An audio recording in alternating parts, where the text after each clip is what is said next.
Sud Radio 10h-11h, Ferniaud fait le marché.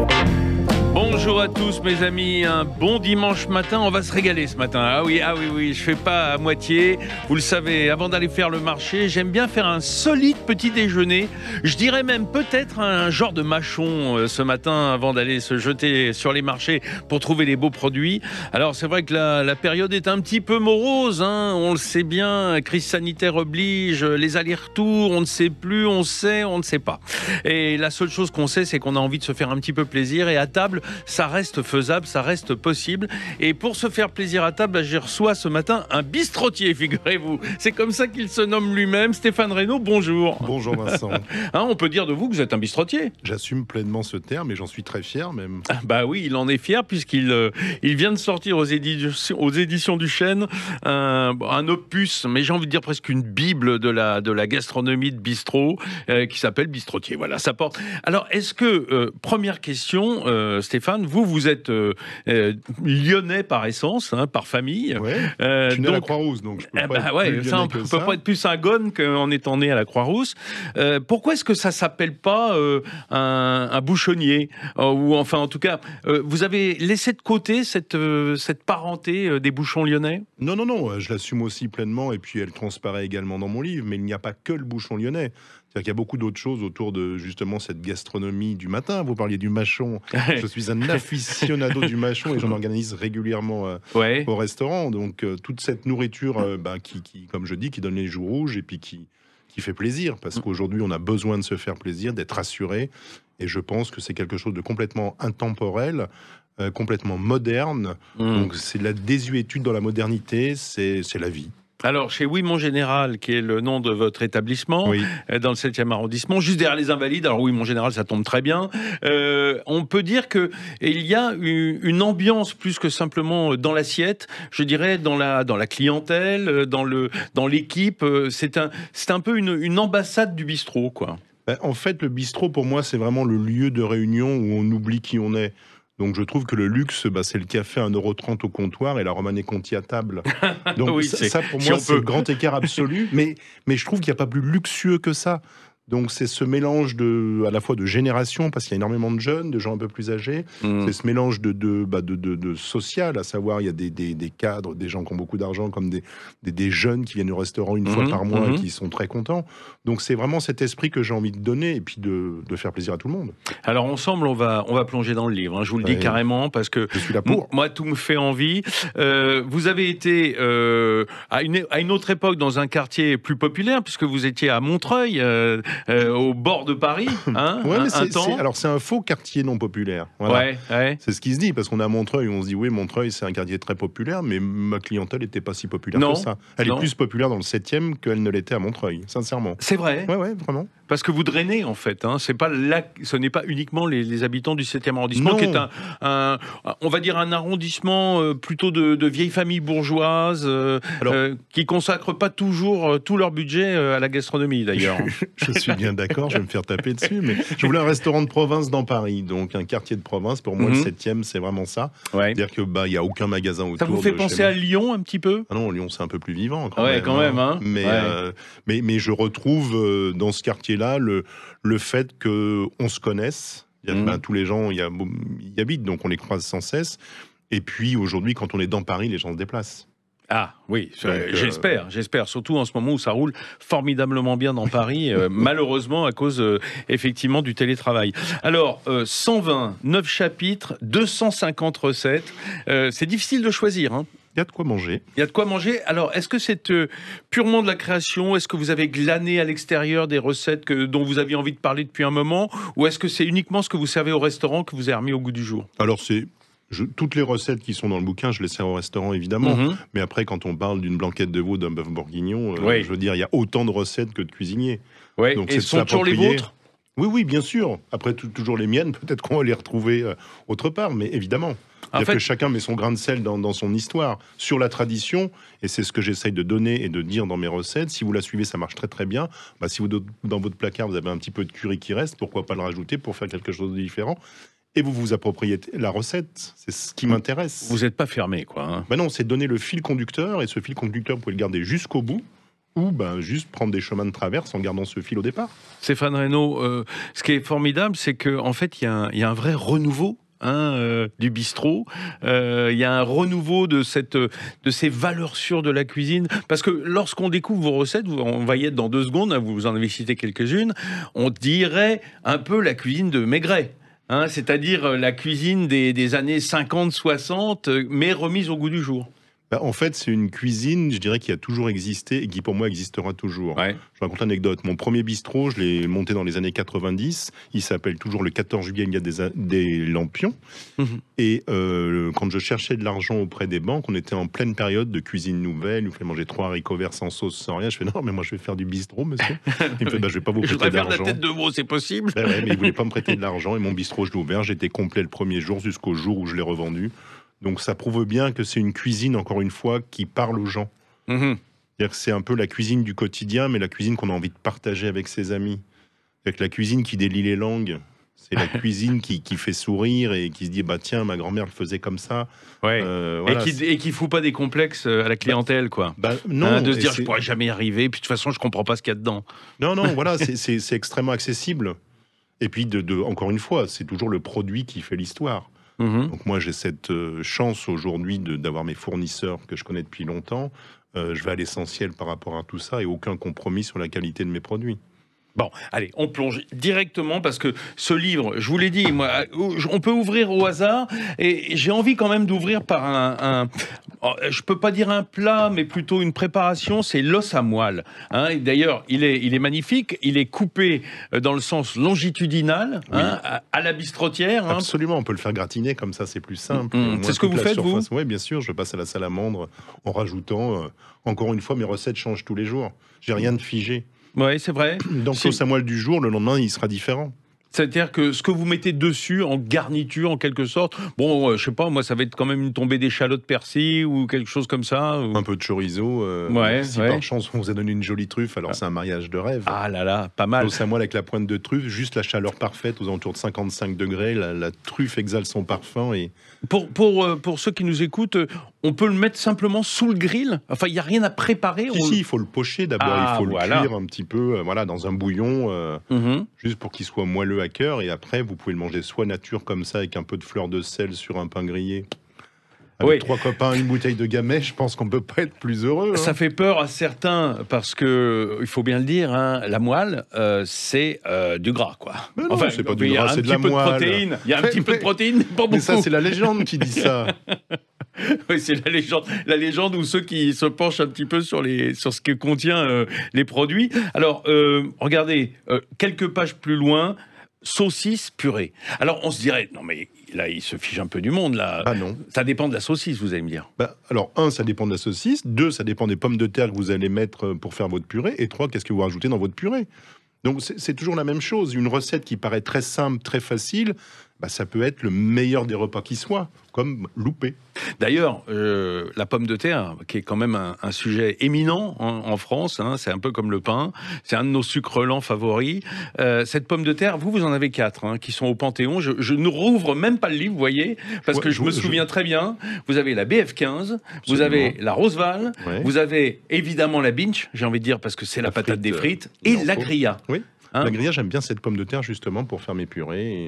Et, ça marche bien. Enfin, voilà, je m'y retrouve dans cette pomme de terre-là. Et vous leur consacrez une page pour dire quand même ce sont mes chéris sous terre. J'ai envie de donner un petit peu ce qui me touche. Donc je suis touché par la pomme de terre. Faut le savoir. Donc, alors, écoutez, moi je suis souvent surnommé Monsieur Patate par mes filles. Donc j'adore ça. En fait, on pourrait pratiquement trouver une recette à base de pommes de terre ou en garniture par jour de l'année. La pomme de terre, on peut la traiter de toutes les façons, c'est extraordinaire. On pourrait, et les gens en redemandent. En fait, c'est ça qui est assez rigolo, c'est que vous allez faire un plat, vous allez vous amuser avec plein de légumes, vous proposez ça, et vous n'auriez pas des pommes de terre? C'est ça. Plutôt que la tombée de légumes, mettez-moi plutôt des pommes sautées. Des frites, j'en mangeais à la maison. C'est ça. Et qu'est-ce qu'on boit avec ça? Avec la saucisse purée? Alors, c'est toujours la même chose. L'accord mets vin, pour moi, c'est la chose qui n'existe pas. D'accord. À savoir, qu'est-ce que vous avez envie de boire? Ah ben, je boirais bien ça. Qu'est-ce que vous avez envie de manger? Je mangerais bien ça. Prenez les deux ensemble, ce sera le meilleur accord qui soit. Ouais, en fait, c'est comme on s'écoute, comme on écoute son corps, Mais on oui. écoute son goût, quoi. Exactement. Si aujourd'hui, j'ai envie sur une seule meunière de boire un verre de Saint-Joseph, pourquoi est-ce que je veux dire que ce serait le pire des mariages qui soit? J'ai envie des deux. Donc, je vais être content en mangeant l'un et en buvant l'autre. En tout cas, votre saucisse de Toulouse purée, vous proposez évidemment un Cahors aux notes épicées. Pour rester On n'est dans pas le très coin. loin, on est en Occitanie. Mais oui, hein. c'est pour ça. De toute façon, l'idée des vins, c'était vraiment de se rapprocher, encore une fois, au plus près des produits et de faire ces rapports qui fonctionnent, quoi qu'il se passe. Allez, on se rapproche au plus près de votre cuisine. On va continuer à plonger dans ce livre Bistrotier. J'ai peur que ça vous donne envie. Heureusement, il y a des bistrots ouverts le dimanche. Allez, on se quitte une minute et on se retrouve tout de suite. Sud Radio 10h-11h, Ferniaud fait le marché. Aïe, aïe, aïe, il fait faim ici en studio, je peux vous dire. Ça va être dur d'attendre le déjeuner avec Stéphane Reynaud qui est avec nous ce matin. Stéphane qui tient le restaurant Oui Mon Général. Ça Tout pourrait à s'appeler fait. même Les Deux Mon Général, parce que quand on parle de vin et de mets, vous préférez quoi? Aussi. Non, mais oui, mon général, je l'assume pleinement, l'histoire. C'est quoi l'histoire d'ailleurs? L'histoire, c'est un matin au réveil, ma femme me dit, j'ai le nom de ton beau restaurant, ça va s'appeler Oui, mon général. J'ai dit, génial. Oui, mon général. Ok. On sait qui me dirige à la maison comme ça. Alors, en sous-titre, le livre des joues rouges et des assiettes à saucer. Ça, c'est un manifeste. C'est un manifeste parce que, encore une fois, moi je trouve que la table, c'est le lieu où aujourd'hui on peut tous se permettre. Quand je parlais que cette nourriture délie les langues, c'est vrai. Quand on se pose autour d'un bœuf bourguignon, on est assis, on commence à boire un canon, on commence à ouvrir un peu la parole, les échanges, et c'est des repas qui traînent.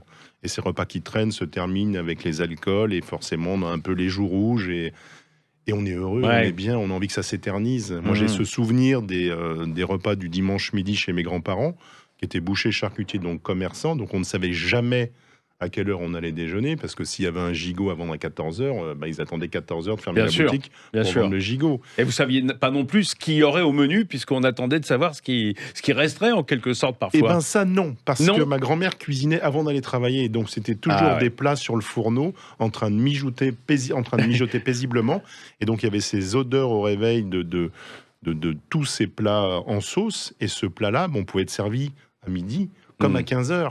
Et c'était un peu la force de cette cuisine-là, c'est d'être toujours prête quand nous étions prêts pour la manger. D'ailleurs, on trouve dans votre livre, évidemment, nombreuses recettes autour du saucisson à cuire, du saucisson de Lyon, du sabaudet, Ouais, de c'est- toutes ces préparations charcutières qui devaient être l'ordinaire de vos dimanches chez vos grands-parents, quoi. Un joli ordinaire. Oui, vous vous rendez compte, C'est pour ça que j'ai vraiment cet amour du mâchon. Dire la nourriture salée le matin, je trouve ça assez magique. J'en organise régulièrement au restaurant. Donc les gens arrivent à 8h. Ah oui, Oui. c'est tôt alors. Ah bah oui, c'est la tête de l'heure veau, du la tête de veau, c'est 8h. l'heure du maquignon, quoi. Et après, ils sortent du restaurant, c'est 11h, avec les joues rouges. Et ils se disent, mais alors, est-ce que je commence ma journée? Est-ce qu'elle est finie? Enfin, on perd un peu la notion de tout. Donc c'est bien, c'est de reprendre l'apéritif sur les coups d'11h30, comme ça c'est reparti pour un tour. Alors, moi, ce que je me pose comme question, cette cuisine que j'adore, vous savez, parce qu'elle est aussi attachée aux régions de France et à une cuisine assez traditionnelle, est-ce qu'elle séduit autant la gente féminine que les messieurs? Parce que on sent quand même le côté roboratif et masculin. Non, vous avez beaucoup de clientes. Ah, j'ai tout autant de clientes que de clients. Ouais. Sincèrement, il n'y a pas de différence, puisque j'ai quand même des plats un peu plus light à la carte de mon restaurant. Je ne fais pas que des choses... Vous entendez par là que le light convient mieux aux femmes? Non, mais c'est vous qui me le laissiez sous-entendre. Oh non, pas du tout. Si, J'ai posé la J'ai question. vu votre regard comme ça, un peu accusateur. Non, mais alors, je vous raconte une anecdote. J'organise une balade en vélo et je dis au petit déjeuner, mangez pas trop, on va faire du vélo, faut pas être trop lourd. Et en fait, à 8h30 sur le parking, j'avais organisé une tête de veau. Et on me dit, mais une tête de dis donc. veau, les femmes vont pas le manger. Penses-tu? Ça a été manger, il restait plus rien. D'autant Donc- que c'est gélatineux et pas gras. Voilà. C'est la différence. Effectivement, on fait souvent malheureusement un Ah non, parallèle. c'est absolument pas gras, la tête de veau. C'est même très diététique. Ouais, surtout avec beaucoup de sauce grébiche dessus. Et puis alors, oui, ou une belle tartare. Mais d'ailleurs, je vais dire à ceux qui nous écoutent, en plus de cela, c'est du collagène. C'est-à-dire, pas besoin d'aller se faire une piqûre de botox ou se faire lifter derrière. Vous mangez de la tête de veau faut tous les jours, vous aurez un visage bien tendu Regardez jusqu'à la belle- des âges la avancés. belle peau que j'ai, Magnifique, magnifique, ça sent la tête de veau. Ah bah, plein de nez. Bien entendu. Alors, il y a un chapitre, en tout cas une part de votre livre qui est consacrée à la cuisine en cocotte. La cocotte, c'est un peu le symbole de cette cuisine mijotée sur le coin du feu. Ouais, et puis c'est la facilité, encore une fois. Je veux montrer aux gens que cuisiner, ça prend peu de temps. Il y a juste la préparation et après la cuisson qui va être un peu longue sur certaines Bah, il viandes. faut surveiller parfois quand même, non? Oui, mais si on met au four, qu'on a une bonne cocotte qui va bien, pas trop chaud, généralement, on n'a pas besoin d'y être plongé sans cesse. Et pendant ce temps-là, on peut faire autre chose. Et c'est ça qui est important. Je veux dire, sur un bourguignon, voilà, vous allez mettre un quart d'heure de préparation, 20 minutes maximum, vous laissez cuire paisiblement. Ou le jarret de veau en cocotte, là, j'ai la recette sous les yeux. Voilà, et c'est vraiment la cuisine de magnifique. copains, parce que vos copains arrivent, vous êtes à l'apéro avec eux, vous discutez avec eux, vous passez à table avec eux, et vous passez 5 minutes en cuisine pour récupérer la cocotte et la ramener. Mhm. Ce que j'expliquais avec la cuisine de mes grands-parents, c'est que c'est une cuisine qui sait attendre. Ah, oui. Et ça, c'est Oui. important. C'est-à-dire qu'on ne dit pas, bon, c'est prêt, là, à 20h, il faut se mettre à table, parce que sinon, ça va être trop cuit. Alors, Non, non, ça, bien au contraire, on laisse. le on père laisse l'histoire Ferniaud, se faire. qui disait souvent, il est de cette génération-là, il disait souvent à bonne cuisine, point d'horloge. Ben voilà. Voilà, Eh ça ben, veut dire écoutez, qu'au fond, c'est la cuisine qui dicte le moment où on va passer à table, Oui. plus que le convive. Oui, mais même au-delà de ça, c'est-à-dire que cette cuisine en cocotte vous permet de traîner et de ne pas être justement tenu à une certaine heure. Si vous baissez votre four à 100, vous avez votre bourguignon qui est tranquille au four, ça bouge plus. Pour rester 2h30 de plus à jouer aux cartes et passer à table après. Vous avez l'impression parfois d'enfoncer des portes ouvertes qui se sont refermées? Non. Parce qu'au fond, tout ce que vous dites, c'est du bon sens, c'est de la belle cuisine. On a l'impression que beaucoup le savaient jadis et que ça s'est un peu perdu. Sincèrement, non, parce que moi, j'ai toujours fait ce métier-là. Je veux dire, ça fait 30 ans que j'ai des restaurants, commencé par un vrai bistrot, après j'ai fait autre chose à Montreuil.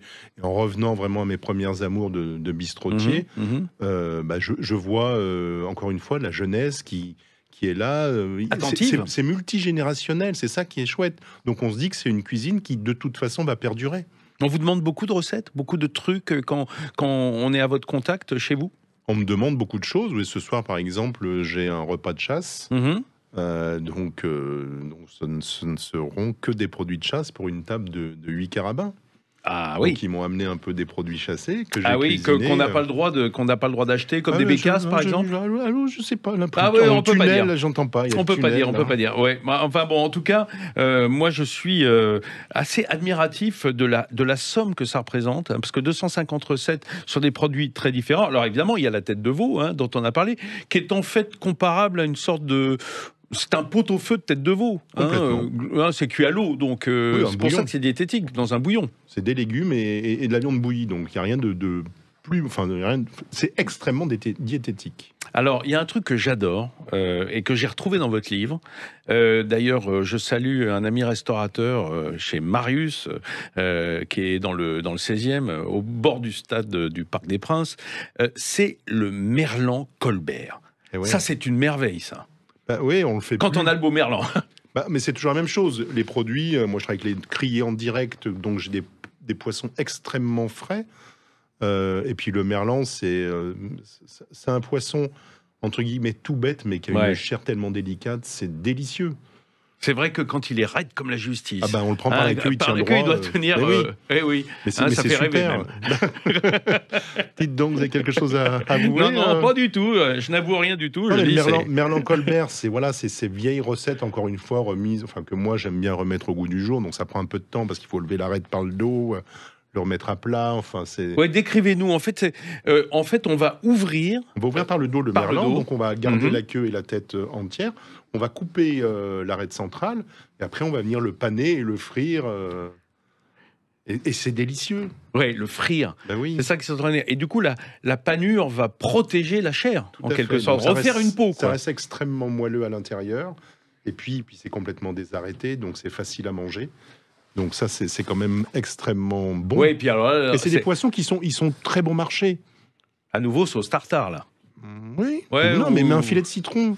Ouais, c'est Juste dommage. un filet de citron, mais non, un filet de citron, une bonne salade croquante, et puis une pointe de fleur de sel. Vous faites beaucoup de friture, vous? J'en fais beaucoup, pas forcément. Non, mais j'en je dis fais. ça parce que c'est typiquement les choses qu'on fait pas à la maison. Généralement parce que ça sent, qu'on n'a pas les extractions, et on est content d'aller au bistrot. Effectivement, vous le disiez, manger des frites, Oui. parce que les frites, on les fait pas chez soi, ou alors parfois en ouvrant la fenêtre en grand. Et ça, typiquement, c'est un plat comme le calmar. Le calamar, oui, je fais tous ces plats, mais c'est encore une fois comme c'est le produit qui va me dicter ce que je dois faire et non pas Vous l'inverse. faites la cuisine du marché, en fait. Je reçois mes cours de marché, je travaille en agriculture raisonnée sur tous mes légumes. Donc là, en ce moment, j'ai pas une tomate à la carte, j'aurais jamais une tarte aux framboises en ce moment. Enfin, pour moi, c'est ridicule. C'est de l'histoire ancienne, ça, par exemple. Ça, je passe devant une pâtisserie, je vois aujourd'hui des tartes aux framboises, mais j'ai les poils qui m'érigent, j'ai envie de rentrer en disant, mais oh, il y a des pois, il y a des truffes. Non, mais voilà, faites ça, c'est important. C'est important d'être dicté par les produits et non pas l'inverse. On est bien d'accord, on est presque surpris que ce soit pas plus professé d'abord, plus dit, plus utilisé. Alors, vous vous sentez un peu seul parfois dans cette ambiance bistrotière et dans ce... Non, parce que il y a peut-être un ferment quand même autour de vous, de jeunes restaurateurs qui ont cette envie de respecter le produit, de faire simple. Sincèrement, je pense qu'aujourd'hui, tous les jeunes restaurateurs qui arrivent sur le marché ont déjà des cartes très courtes. C'est souvent des menus uniques, donc ils sont dictés par le meilleur produit au meilleur moment. Et c'est primordial. Je veux dire, on oublierait même le bio dans ces moments-là, puisque si vous achetez le produit de saison, il va être forcément bon. Donc c'est au meilleur prix. Et je ne verrais pas aujourd'hui comment travailler différemment. C'est-à-dire que les poissons, je les fixe pas sur ma carte. C'est poisson du jour, ou je le mets en plat du jour, si j'en ai 2, si j'en ai 3, c'est parce que j'ai reçu les cours, je dis, ah oui, ça il faut le faire absolument. Parce que vous en avez envie, vous dites, ça va faire envie à mes clients. Et ce matin, par exemple, hier, j'ai reçu des petits jols tout frais. Ça, c'est assez magique quand vous avez ces poissons que je fais frire, juste fariner, frire. Bien sûr. Et puis avec une aioli, on y revient un petit peu, mais ça a un goût, voilà. Est-ce que vous, toute la cuisine que vous faites, non seulement vous la revendiquez, mais vous l'aimez, c'est-à-dire qu'elle vous fait encore saliver, vous, tous les jours? Évidemment, c'est faire à manger, encore une fois, et je ne sais pas si c'est présomptueux ce que je veux dire ou pas, mais c'est vraiment donner de l'amour. Donc, si on fait à manger des choses qu'on n'aime pas, qui nous font pas vivre, je ne sais pas comment je pourrais vivre, moi. Hein. Écoutez, je vous aurais bien laissé partir, aller voir le cours du marché pour préparer là, c'est un peu tardif, mais on va dire le déjeuner du dimanche. Mais ça me fait trop plaisir, puis j'ai pas fini de parler avec vous. Alors, je vous garde encore quelques minutes, vous êtes d'accord? Avec grand plaisir. Allez, on se quitte, nous, 1 minute ou 2, et on se retrouve avec Stéphane Reynaud. Sud Radio, 10h-11h, Ferniaud fait le marché. Allez, retour en studio où il fait de plus en plus grand fin. Qu'est-ce que vous voulez, c'est normal. J'ai avec moi le grand prêtre de la bistronomie. C'est Stéphane Reynaud qui est venu parce qu'il vient de sortir un livre qui s'appelle Bistrotier aux éditions du Chêne. Alors tout y est, ou pratiquement. C'est votre bréviaire, quoi. Oui, mais j'aurais pu en mettre encore un peu plus. C'est vrai. Au bout d'un moment, il faut s'arrêter. Vous avez éjecté une partie des recettes que vous auriez pu mettre? Le souci, c'est qu'on part sur ce qu'on appelle un chemin de fer, donc un nombre de pages qu'on va faire, donc ça va délimiter un peu les recettes. Et après, oui. Donc après, je sélectionne. Moi, forcément, j'aurais pu faire le double. Ah bon, écoutez, je suis assez surpris, parce que moi, j'avais l'impression que vous dites, tiens, j'ai envie de ça, on ouvre et on le trouve. J'espère, mais j'ai envie d'autres choses, donc je vous ne dirai pas lesquelles, parce que peut-être que je ferai un autre opus. Oui, c'est ça, on a peut-être les mêmes goûts, c'est peut-être pour ça aussi. En tout cas, là, il y a une sorte d'évidence. Alors, par exemple, on parlait, avant la pub, du Merlan Colbert. Oui. Alors, il y a souvent une confusion, et elle est purement phonétique, avec le Merlan en colère. La colère qui Colbert. Se mord la queue. Ouais, c'est ça. Voilà. En fait, c'est un Merlan, on vient bloquer la queue dans la gueule du Merlan. Souvent, on vient le tenir avec un cure-dent, et c'est la même chose. Il est frit, mais entier. Ouais, et fruit ou poché aussi. Ouais, ou poché dans un courbouillon. Ouais. Hein, la seule chose, c'est que on l'appelle en colère parce qu'effectivement, il est en rond. Alors, est-ce que c'était pas en fait aussi un moyen, là, on révèle un peu les techniques, pour cuire le merlan qui est assez long et droit dans une casserole, quoi? Bien sûr que si. C'est ça l'idée. Il y a toujours une histoire sur les recettes. C'est-à-dire pourquoi est-ce qu'on a fait ça comme ça, voilà. Et là, effectivement, on lui... Alors, parce qu'il faut le savoir, je ne sais pas si vous êtes des fans ou des habitués du merlan. Le merlan, il a des petites dents très pointues. Oui. Et donc, évidemment, quand on le tord, qu'on lui fait faire une boucle, si on pince bien la gueule du merlan, ça tient, quoi. Oui. C'est pour ça qu'on dit qu'il est en colère. C'est une manière de dire qu'on lui a coincé, voilà, l'appendice caudal dans la mâchoire. Joliment dit. Oui, il faut trouver des noms. Alors, évidemment, avec les plats, vous proposez des vins. Oui, l'idée, c'était un peu d'amener des appellations qui souvent sont en lien avec la recette, avec la région. Bien sûr. Voilà, de dire aux gens, tiens, qu'est-ce qu'on boit avec ça ? C'est surtout pas un guide de vigneron, c'est vraiment plus un guide d'appellation pour remettre aussi quels sont les cépages de tel et tel... Oui, voilà, de quel est tel le vin, et puis de redonner un peu quelques détails. Oui, c'est plus appellation que domaine, en fait. Ah oui, je ne parle pas de domaine. Voilà, parce que peut-être vous aurez eu des pressions ou des envies de mettre en avant vos copains ou vos fournisseurs, ce qui est normal, non ? Alors, c'est surtout pas ça, c'est plus qu'un millésime sur l'autre, ça change complètement. Donc, d'où la légitimité de dire acheter tel vin de tel millésime sur ce plat-là. On va dire, mais j'ai que l'autre millésime que je n'aime. Donc voilà, c'était vraiment pour éviter ce genre de soucis et de rester extrêmement large dans les choix. Et puis de donner envie, quoi. De donner envie et de rappeler encore une fois, voilà, le vin de cette région. Donc forcément, on se mange avec le plat de la région. Et ce vin-là est fait comme ça. Alors, comme vous êtes en bon lyonnais, les vins, alors d'abord ils sont de partout en France, hein, mais il y a quand même un fort tropisme Auvergne-Rhône-Alpes entre, on va dire, Côte-du-Rhône, Sud-Bourgogne, Beaujolais éventuellement, parce que ça c'est votre ADN, quoi. J'ai grandi là-bas, moi je suis lyonnais ardéchois, donc Saint-Joseph, Coteaux du Lyonnais, Beaujolais, c'était un petit peu mon histoire. Je m'étais posé la question de savoir pourquoi le Saint-Joseph était en couverture, c'est ça ? Oui, l'Ardèche. Là, c'est un hommage à peine masqué, quoi. Oui, ça y est, je suis démasqué, complet. Non, mais c'est un vin que j'adore de toute façon, quoi qu'il se passe. Et je suis originaire de Saint-Agrève, donc sur les hauts plateaux ardéchois. Donc quand on redescend, on arrive à Mauves, on arrive à Saint-Jean et voilà. Et là, on s'arrête, on repart pas. On se baigne dans la Syrah. Le souci, c'est quand on part en vacances, qu'on s'arrête là-bas le premier jour, il faut arriver à partir le soir en vacances et souvent c'est difficile. Surtout pour vous, hein, parce que c'est le moment où on retrouve ses habitudes ancestrales. Voilà, puis on va voir des copains vignerons et ils sont souvent très généreux. Ouais, et puis ils vous gardent. Et puis s'ils ne veulent pas vous garder, vous êtes forcé de rester parfois. J'ai aucune volonté, donc... Stéphane Reynaud, il y a un plat que j'adore qui est emblématique de la belle brasserie, du bistrot jadis, c'est la solmenière, quoi. C'est le royaume du beurre sur le poisson, quoi. Bien sûr, mais c'est un tout petit peu compliqué aujourd'hui de le servir parce que les poissons sont extrêmement chers. Surtout la sole. Ouais, c'est vraiment un poisson de luxe. Donc c'est des plats, moi, sincèrement, je le mets très très rarement à la carte parce que voilà, il faut l'acheter très très cher et je me mets à la place des clients, ça pique un petit peu quand même. En revanche, ça pique pas du tout comme plat. Hein. Gustativement, c'est même la suavité totale. Ah bah oui, avec un petit beurre noisette qui vient napper comme ça la chair de la sole. C'est presque un gâteau, quoi. Oui. Et alors, évidemment, quand on dit beurré, vous avez proposé avec ça Chassagne-Montrachet. Oui, on va sur le chardonnay beurré, quoi. Soit Meursault ou Puligny, Chassagne. Là, c'est presque un mariage. Alors, effectivement, j'allais vous dire, c'est cher. Vous faites attention quand même dans votre resto, en général. Vraiment tenir vos prix. Ah oui, complètement. Et notamment sur les boissons, le vin. Le vin est fait pour être bu. Donc j'ai la chance d'avoir des belles appellations, j'ai la chance d'avoir des beaux vignerons qui me vendent du vin. Si j'explose les prix, ça sert à rien. Il faut que les gens puissent les goûter, se faire plaisir au moins une fois sur des jolies choses. Bon, alors, vous allez dire, à écouter cette émission ce matin, oui, on parle que de chair animale, que de viande, que de poisson, etc. Quid des légumes? Pourquoi? Parce qu'il y a autre chose. Oui, c'est ça. Oui, bon, c'est un peu anti-vegan ce matin, enfin, en tout cas, en douceur. Si on veut les faire venir... J'ai un plat vegan à la carte tous les jours, tout le temps. Oui. Végétalien ou végétarien?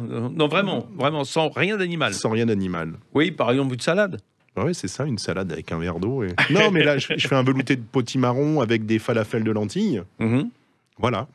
avec chips de topinambour et pas de crème, pas besoin. Non, pas besoin. Non, toute la crème est dans le crémeux du potimarron. Tout à fait. Alors, je vais vous faire plaisir. Moi, il y a un truc que j'adore, c'est évidemment la salade lyonnaise. Alors, on dit pas le saladier lyonnais? Le saladier lyonnais, non. Alors pour moi, le saladier lyonnais, c'est avec des lentilles. Ah, d'accord. Pour moi, mais après, encore une fois, je vais sûrement vexer plus d'un qui vont dire « Mais non, jamais de la vie !» Mais si, moi, pour moi, c'est ça. Et les pieds de mouton, les clapotons. Les clapotons, les fameux. Les fameux. Pas facile à trouver, les clapotons, aujourd'hui. Non, surtout à Paris, et pour les Parisiens. Même à Lyon, c'est pas simple. Non. Mais la salade lyonnaise, oui, une bonne frisée. Encore une fois, il faut une salade extrêmement fraîche, croquante, des gros croûtons un petit peu dorés à l'huile d'olive et des lardons à 9 pochés. C'est le bonheur. Mais c'est ça, en fait. C'est cette cuisine simple, je trouve, ça peut être la meilleure cuisine du monde. Et encore une fois, c'est avec qui vous la partagez. Alors, c'est ce qui fait la différence. 2 pages plus loin, petite licence au sud de la France, la salade niçoise quand même. Attention, là, vous allez vous faire allumer, parce que chacun a sa version. Voilà. Non, faut mieux pas. Voilà. Ce n'est que ma salade niçoise. Oui, c'est ça. Allez, pas de risque. Mais il y a quand même une salade franc-comtoise. Oui. Ça m'a fait plaisir. Tant mieux. Il faut aussi en glisser un petit peu. Alors, je vais pas faire l'impasse parce que on sait qu'en France, le dessert est important. Mais cette cuisine qui ressemble énormément, cette cuisine de bistrot, qui ressemble énormément à une cuisine maison, en fait, de bonne maison, d'une cuisine bourgeoise. Évidemment, les gâteaux, c'est pas les gâteaux des pâtissiers qu'on trouve aujourd'hui ou les fameux desserts à l'assiette créatif. C'est gâteau aux pommes, gâteau aux poires, clafoutis. C'est ces gâteaux qu'on aimerait trouver chez soi, mais on n'a pas toujours eu la grand-mère ou la maman je dis grand-mère ou maman, mais les papas aussi, ils cuisinent, qui nous ont fait ça quand on était gamin. Vous avez l'impression que cette fin de repas, c'est le dernier retour vers la nostalgie des desserts d'antan? Je ne sais pas si c'est un retour vers la nostalgie, parce que pour moi, ces desserts sont toujours actuels. Donc je ne suis pas nostalgique de ces desserts, puisque je les vis au quotidien. Vous vivez dedans, oui. Voilà. Mais pour ceux qui viennent les goûter chez vous? Je pense qu'encore une fois, ça leur ramène à des souvenirs. Et c'est important, ce côté, encore une fois, de la pomme qui est un peu caramélisée dans le moelleux du gâteau. On va tout de suite avoir un déclic du moment où on l'a mangé chez soi, avec ses grands-parents ou avec quelqu'un d'autre. On dit « Ah oui, tiens, je me souviens ». Elle le faisait, mais un peu différemment. Parce que c'est toujours différemment. On compare, évidemment. Et l'amour en plus. Allez, avant de vous laisser retourner cuisiner, Stéphane Reynaud, un petit mot. Quand vous avez rendu le manuscrit de ce livre, vous pensiez en avoir fini avec ça, ou vous aviez déjà, dès les premières heures, dire « Ah, j'ai oublié de mettre ça ». Il n'y a pas un plat ou deux que vous avez regretté de ne pas avoir... C'est extrêmement addictif d'écrire un livre, c'est extrêmement égoïste, parce qu'on l'écrit pour soi. On n'écrit pas forcément pour les autres, donc je trouve qu'il y a une vraie part d'égoïsme. Pour se le garder, pour se garder tout ça. C'est un petit peu celui-là, je vous raconte une anecdote. J'ai mon fils Basile, qui est le dernier de mes 3 enfants, qui n'a jamais mangé de légumes depuis qu'il est né. Il fait 1m90, 90 kg, une armoire à glace. Il faut donner à manger à des bébés comme ça, oui. Et évidemment, il fait ce métier-là. Il fait une école hôtelière. et donc, ce livre-là, je lui ai dédicacé. C'est pour lui, en lui disant j'espère que tu vas manger au moins chacune des recettes.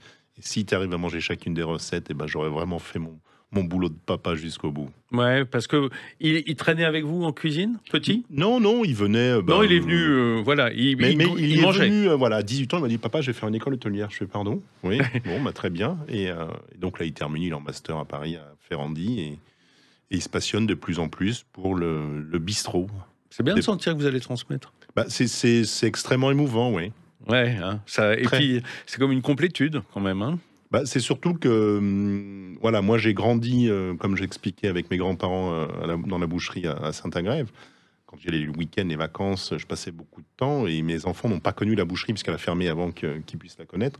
Et du coup, cette idée de transmission, cette idée de laisser quelque chose, parce qu'un livre sera toujours là, ça fait du bien.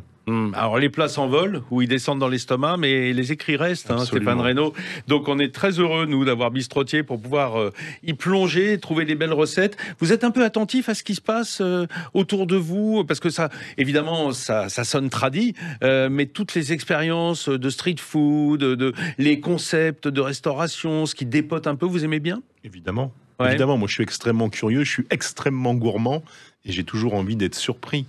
Donc je suis toujours à l'écoute, à l'écoute quand je ne travaille pas, donc je ne suis de moins en moins souvent à l'écoute parce que je travaille beaucoup. Mais oui, je suis attentif aux ouvertures, j'ai envie d'aller les tester, de les goûter. C'est très très bien que ça puisse avancer comme ça. Et le mâchon, qui est votre enfance, eh bien, quand on le met avec un DJ dans un coin, des spotlights, des concepts qui décoiffent, ça peut donner ce que j'ai été découvrir cette semaine, qui s'appelle Iconic, dans le 13e arrondissement de Paris, un food court. Si vous ne savez pas ce que c'est, vous restez avec moi. Merci Stéphane d'être venu. Merci infiniment. Sud Radio 10h-11h, Ferniaud fait le marché. Allez, on continue à faire le tour du marché. Alors, cette semaine, figurez-vous, je me suis intéressé à la street food. Enfin, la street food, en tout cas, un concept nouveau qui s'appelle Iconic, qui est dans le 13e arrondissement de Paris, du côté de l'avenue d'Italie, derrière la place d'Italie, en quelque sorte, pour ceux qui connaissent bien Paris, dans le 13e. Et là, c'est un food court, en quelque sorte. C'est un espace dans lequel sont réunis, sous la même enseigne, différents concepts de restauration. C'est assez nouveau. Si vous n'êtes pas adepte du manger debout, il y a des places assises, mais surtout, vous allez pouvoir goûter des choses extrêmement diverses dans une ambiance un petit peu festive, et ça fait du bien en ce moment. J'ai demandé de quoi il s'agissait au créateur du concept, Frédéric Lambert. Sud Radio, Ferniaud fait le marché. Alors Frédéric Lambert, vous êtes le grand ordonnateur de cette ouverture d'Iconic. Vous êtes le fondateur de Enchanté. Alors c'est quoi les activités d'Enchanté? Qu'est-ce que ça recouvre? Enchanté, c'est très simple, on croit dans deux choses, le gourmand et le festif. Et généralement, on aime bien quand c'est ensemble. Alors on dit qu'on fait des halles gourmandes et festives. Ce qu'on appellerait en anglais des food courts, c'est-à-dire des endroits qui réunissent plusieurs concepts de restauration. Ah bravo Vincent, vous avez tout compris. Food court, food hall, food market, peu importe le terme. Nous on aime bien le terme à la française avec nos halles gourmandes aussi parce que très souvent, on va aller chercher des acteurs qui représentent la culture locale. Alors vous avez été à l'initiative de plusieurs lieux comme ça autour de la capitale et notamment dans le parc floral, dans le bois de Vincennes, qui est devenu la Bamba mais qui ne s'appelait pas comme ça avant. Absolument, on a démarré avec le jardin suspendu, lieu éphémère. Pourquoi éphémère? Parce qu'on a voulu tester un modèle qui existe un peu partout en Europe, mais pas en France, des grands lieux de vie où on s'amuse, on fait la fête, on va regarder une pièce de théâtre, on participe soi-même à une pièce de théâtre en théâtre immersif, ou alors on va danser, et tout ça dans un même lieu. On a voulu le tester, ça s'appelait le jardin suspendu, ça s'est appelé la Bamba, et maintenant on se lance dans des lieux, mais en fixe. Alors ceux qui sont là et qu'on va entendre à tour de rôle, sont en fait des indépendants avec des concepts de restauration. Charge à vous de les regrouper dans un même nid en quelque sorte. C'est exactement ça. Nous finalement on est un assemblier.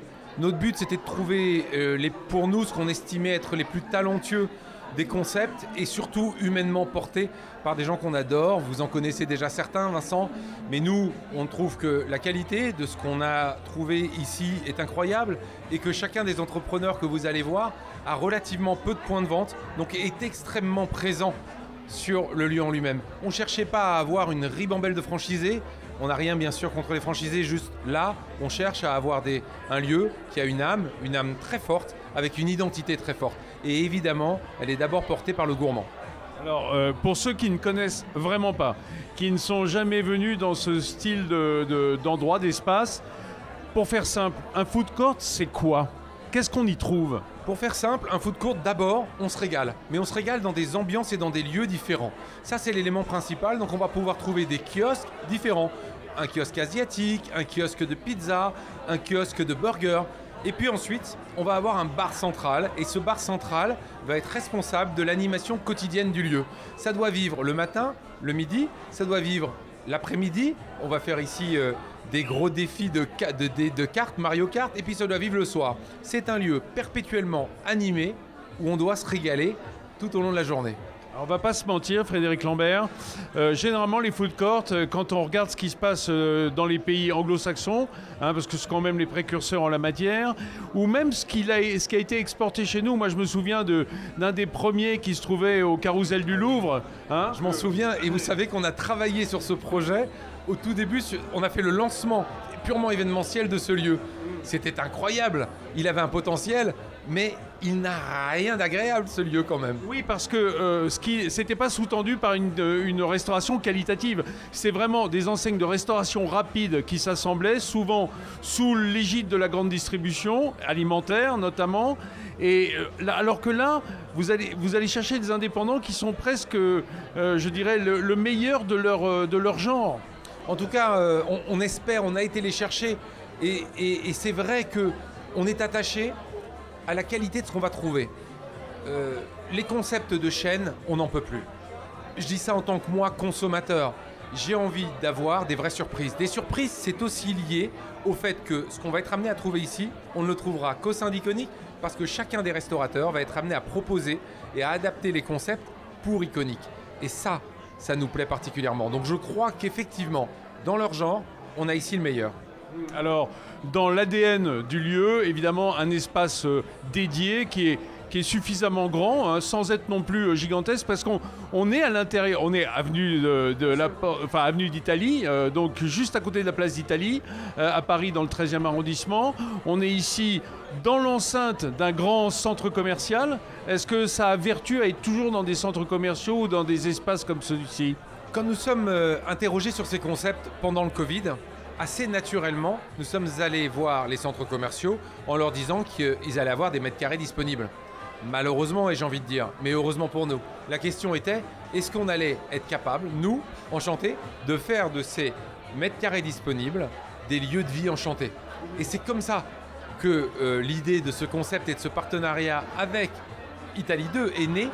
C'est donc au sein d'un centre. Donc ça n'a pas toujours vocation à être au sein d'un centre, mais il est vrai que les centres ont aujourd'hui des mètres carrés disponibles et que nous, on est capable de créer des destinations food. Ouais, et puis ils ont un peu besoin de vous ou de concepts comme celui-ci pour rendre le lieu un peu sexy, hein, parce que c'est le problème des centres commerciaux. Alors oui, il est vrai qu'aujourd'hui, il y a deux choses qui sont des grandes tendances dans les centres commerciaux, la restauration et le loisir. Alors le loisir, il y aura plein de choses très intéressantes, j'en suis sûr, dans les années à venir. Nous, c'est sur ce segment de la restauration qu'on appelle festive, qu'on pense qu'effectivement, il y a la capacité à faire venir des gens qui n'avaient pas l'habitude de venir dans les centres commerciaux ou à faire rester des gens qui viennent dans les centres commerciaux autour d'un concept un peu nouveau. Alors Frédéric Lambert, faites-moi le programme. Ici, combien d'espaces de restauration différents et dites-nous lesquels? Alors ici, 4 espaces de destination food différents. On a évidemment Mania à la pizza avec le fameux chef Julien Siri, mais on a aussi Little Baobé en Bao Burger absolument incroyable. Et puis on a Cantine qui est un jeune acteur lui et qui a voulu utiliser et créer sa première enseigne au sein même d'Iconic, qui est aussi sur la nourriture asiatique et les fameux burgers de poisson de Père et Fiche. Et enfin, un stand événementiel qui sera amené à évoluer et à changer, qui s'appelle la Quéquetterie, les fameuses quéquettes et foufounes en gaufres. Qu'est-ce que j'apprends? Vous ouvrez avec les fameuses quéquettes et foufounes dès le premier soir pour attirer quel type de clientèle? Au fond, la jeunesse. La jeunesse sans doute, mais d'abord parce qu'on trouve qu'en termes d'état d'esprit, ça nous correspond. Nous, on ne veut pas se prendre au sérieux. On veut juste apporter un petit sourire sur le visage de nos visiteurs et on est ravis. Et on pense que la quéquetterie, c'est une manière de ne pas se prendre au sérieux. Et c'est ça qu'on aime dans leur état d'esprit et bien sûr dans toute la manière qu'on va avoir ensemble de créer de la vie dans ce lieu. Alors, rassurez-moi, Iconic n'est pas frappé par une limite d'âge quelle qu'elle soit. On peut venir à tous âges et notamment accompagner ses petits-enfants, pourquoi pas? Ah bah heureusement, nous on adore le côté dans nos lieux populaires. C'est-à-dire qu'on a des parcours et des menus très accessibles et transgénérationnels. On aime bien, il y a des jeunes, il y a des enfants. Comme ce soir, on est à l'inauguration et derrière moi, il y a des enfants qui sont là avec leurs parents. Et ça, j'en suis ravi. Donc oui, surtout tous les âges.